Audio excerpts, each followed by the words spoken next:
এই ধারাবাহিকতায় সাম্য হত্যা, পারভেজ হত্যা হয়, ছাত্র দলের নেতা কর্মীরা এখনো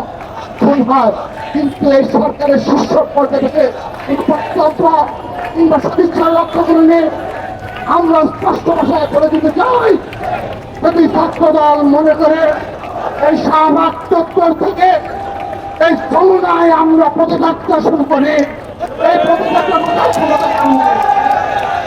আমরা স্পষ্টভাবে বলে দিতে চাই, যদি তাদের এই ধরনের ষড়যন্ত্রমূলক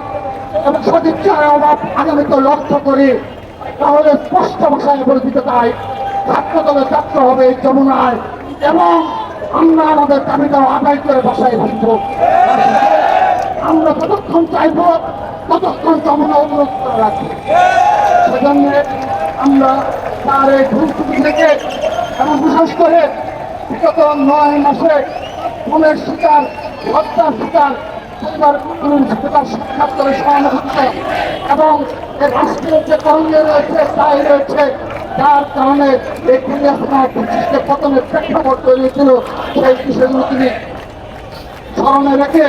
তাদের প্রতি সহানুভূতির সাথে আচরণ করবেন। ছাত্র দলের প্রতি সর্বমধ্যে থাকতে হবে আজকের এই সমাবেশ। আমি সেই তাকে তার নিকট জানাচ্ছি। সেই সাথে আরেকটি বিষয় আমি স্পষ্টভাবে বলে দিতে চাই, এই বাংলাদেশে একটি গুপ্ত সংগঠন রয়েছে যারা আমার ভাই সাম্য হত্যাকেও সোশ্যাল মিডিয়ায় তাদের যে নিয়োজিত বট বাহিনী রয়েছে তাদের তারা বিভিন্ন সময় বাজে নোংরা মন্তব্য করা হয়েছে। স্পষ্টভাবে বলে দিতে চাই, এই ধরনের নোংরা মানসিকতা চরিত্রের যারা নেতাকর্মী পালন করে তাদের দ্বারা এই বাংলাদেশে যখন ইসলাম কায়েম হবে না, তাদের দ্বারা কখনো এই রাষ্ট্রের কখনো কল্যাণ সাধন হয়নি। তারা সবসময় ষড়যন্ত্রমূলক ভাবে রাজনীতি করে এবং তারা তাদের নিজ পরিচয় লজ্জা পায়,